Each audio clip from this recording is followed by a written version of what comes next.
നമസ്കാരം. കേരളത്തിൽ ഇപ്പോൾ ഏറ്റവും കൂടുതൽ ചർച്ച ചെയ്തുകൊണ്ടിരിക്കുന്നത് ബോബി ചെമ്മണ്ണൂരിൻ്റെ ചില വിശേഷങ്ങളാണ്. കഴിഞ്ഞ കുറച്ച് നാളുകളായി മറുനാടൻ മലയാളി എന്ന ഓൺലൈൻ ചാനലുമായി ബോബി ചെമ്മണ്ണൂർ ചില സംവാദത്തിൽ ഏർപ്പെടും. ഞാൻ സ്റ്റുഡിയോയിലേക്ക് വരാം, താങ്കൾക്ക് പറയാനുള്ള കാര്യങ്ങൾ ഞാൻ കേൾക്കാം, എനിക്ക് പറയാനുള്ള കാര്യങ്ങൾ നിങ്ങൾ കേൾക്കണം. ഞാൻ പറയുന്നത് ശരിയാണെങ്കിൽ, നിങ്ങൾ ചെയ്ത വാർത്തകൾ തെറ്റാണെങ്കിൽ, അതായത് മറുനാടൻ മലയാളി ചെയ്ത വാർത്തകൾ തെറ്റാണെങ്കിൽ നിങ്ങൾ ചാനലിൻ്റെ പ്രവർത്തനം നിർത്തി പോകുമോ എന്നൊക്കെ ബോബി ചെമ്മണ്ണൂർ, ബോച്ചെ എന്ന് വിളിക്കുന്ന ബോബി ചെമ്മണ്ണൂർ മാധ്യമങ്ങളിൽ വന്നു നിന്നുകൊണ്ട് ചില പ്രസ്താവനകൾ നടത്തുന്നത് നാം കണ്ടു. ഇത് കേരളം ഏറ്റെടുത്തു, വിവാദമാകുകയും ചെയ്തു. എന്നാൽ മറുനാടൻ മലയാളിയുടെ ഓഫീസിൽ മറുനാടൻ മലയാളിയുടെ ചീഫ് എഡിറ്ററായ ഷാജൻ സ്കറിയ ബോബി ചെമ്മണ്ണൂരിനെയും കാത്ത് ലൈവ് ചെയ്യുവാൻ വേണ്ടി പറഞ്ഞ ദിവസങ്ങളിൽ, അതായത് ഓഗസ്റ്റ് 5-ാം തീയതി കാത്തിരുന്നു. ബോബി ചെമ്മണ്ണൂർ ചെന്നില്ല. ആ ദിവസം അദ്ദേഹത്തിന് കോയമ്പത്തൂരിൽ മറ്റൊരു പരിപാടി ഉണ്ടായിരുന്നു. അതിൻ്റെ ബ്രോഷർ അടക്കമാണ് ഷാജൻ സ്കറിയ ജനങ്ങളെ ഈ വിവരം പറഞ്ഞ് മനസ്സിലാക്കിച്ചത്, വാർത്തയിലൂടെ കാണിച്ചത്. ഇപ്പോൾ അതിനുശേഷം മറ്റൊരു വിവാദം കൂടി ബോബി ചെമ്മണ്ണൂരിനെ ചുറ്റിപ്പറ്റി ഉണ്ടായിരിക്കുന്നു. അഥവാ ബോബി ചെമ്മണ്ണൂർ തൊടുന്നതെല്ലാം വിവാദമായി മാറുന്ന ഒരു കാഴ്ചയാണ്. ഒരുപക്ഷെ ഇത്തരം വിവാദങ്ങളെല്ലാം ഉണ്ടാക്കി അദ്ദേഹം മാധ്യമ ശ്രദ്ധ നേടുകയോ കോടികൾ മുടക്കി പരസ്യം ചെയ്യാതെ തന്നെ ജനങ്ങൾക്കിടയിലേക്ക് തൻ്റെ പരസ്യവും തൻ്റെ വ്യവസായവും വ്യാപിപ്പിക്കുക എന്നുള്ള ലക്ഷ്യമാണോ ഇതിലൂടെ അദ്ദേഹം നോട്ടമിടുന്നത് എന്നുള്ളത് അറിയില്ല. എന്തായാലും വിവാദമായിക്കൊണ്ടിരിക്കുന്നു ബോബി ചെമ്മണ്ണൂർ ചെയ്യുന്ന ഓരോരോ കാര്യങ്ങളും. ഈ കഴിഞ്ഞ ദിവസം ബോബി ചെമ്മണ്ണൂരിൻ്റെ ചെമ്മണ്ണൂർ ജുവല്ലറിയുടെ ഉദ്ഘാടനം നടക്കുകയുണ്ടായി. ഈ ഉദ്ഘാടന ചടങ്ങിൽ ഉദ്ഘാടകയായി എത്തിയത് പ്രശസ്ത മലയാള സിനിമാ താരം ഹണി റോസ് ആണ്. ഹണി റോസ് വളരെ നല്ലൊരു അഭിനേത്രിയാണ്. കൂടാതെ അവർ നിരന്തരം ഇതുപോലുള്ള ഉദ്ഘാടന ചടങ്ങുകളിൽ സ്ഥിര സാന്നിധ്യമാണ്. ഒരുപക്ഷെ ഹണി റോസ് ഇപ്പോൾ സിനിമയിൽ അഭിനയിക്കുന്നതിനേക്കാൾ കൂടുതൽ തിരക്ക് അവർക്ക് ഉദ്ഘാടനങ്ങൾ ചെയ്യുന്നതിൽ തന്നെയാണ്. അത് ഹണി റോസിൻ്റെ വ്യക്തിപരമായ താല്പര്യം, അവരുടെ താല്പര്യങ്ങൾ അനുസരിച്ച് പെരുമാറുവാൻ അവർക്ക് സ്വാതന്ത്ര്യമുണ്ട്. അതിനെ ചോദ്യം ചെയ്യുവാൻ നമുക്ക് ആർക്കും അവകാശമില്ല. മാത്രമല്ല, അവർ ചെയ്യുന്നത് അവരെ ആവശ്യമുള്ള സ്ഥലങ്ങളിൽ അവർ ചെല്ലുന്നു, ഉദ്ഘാടനം നിർവഹിക്കുന്നു, പോരുന്നു. ഇതിന് യാതൊരു തരത്തിലുള്ള തെറ്റുമില്ല. മാന്യമായ ഒരു തൊഴിൽ തന്നെയാണ്. എന്നാൽ ബോബി ചെമ്മണ്ണൂരിൻ്റെ ജുവല്ലറി ഉദ്ഘാടനം ചെയ്യാനെത്തിയ ഹണി റോസുമായി ബന്ധപ്പെട്ട് ചില വിവാദങ്ങളാണ് ഇപ്പോൾ ഉയർന്നു വരുന്നത്. ബോബി ചെമ്മണ്ണൂരിൻ്റെ ജുവല്ലറി ഉദ്ഘാടനം ചെയ്യുവാൻ വേണ്ടി എത്തിയപ്പോൾ ഹണി റോസിന് അണിയുവാൻ വേണ്ടി ബോബി ചെമ്മണ്ണൂർ ഒരു നെക്ലേസ് നൽകിയിട്ടുണ്ടായിരുന്നു. ഈ നെക്ലേസിൻ്റെ ഭാഗം നമുക്ക് എല്ലാവർക്കും അറിയാമല്ലോ.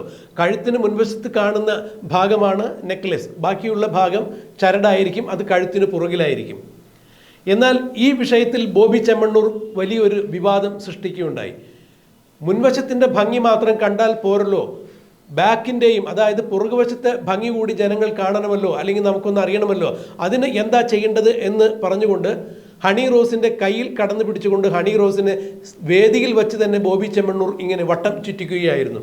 അതായത് ഹണി റോസിൻ്റെ പുറകുവശം ജനങ്ങളെ കാണിക്കുക എന്നുള്ള ഉദ്ദേശത്തോടു കൂടി തന്നെയാണ് ബോബി ചെമ്മണ്ണൂർ അങ്ങനെ പ്രവർത്തിച്ചത് എന്ന് ആ വീഡിയോ കാണുന്ന എല്ലാവർക്കും മനസ്സിലാക്കാൻ സാധിക്കും.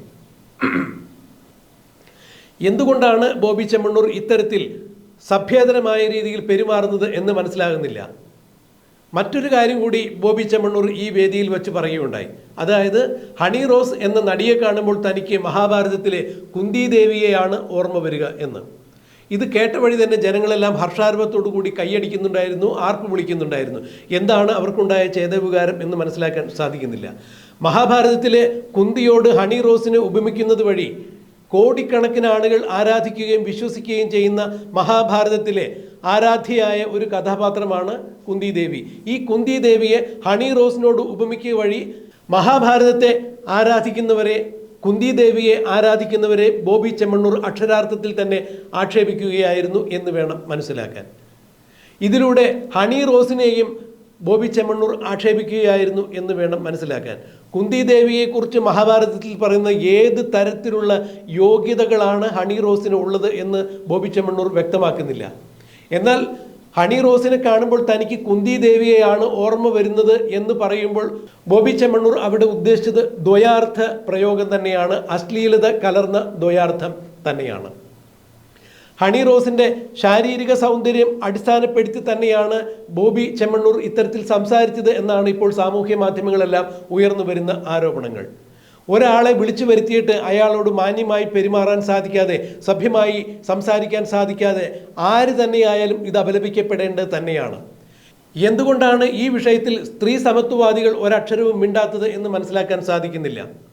ഹണി റോസിനെതിരെ ബോബി ചെമ്മണ്ണൂർ നടത്തിയിരിക്കുന്നത് സഭ്യേതരമായ ഒരു പരാമർശം തന്നെയാണ്. ലൈംഗിക ചുവയോടുകൂടി അശ്ലീലത കലർന്ന ഒരു ദ്വയാർത്ഥ പ്രയോഗം തന്നെയാണ് നടത്തിയിരിക്കുന്നത്.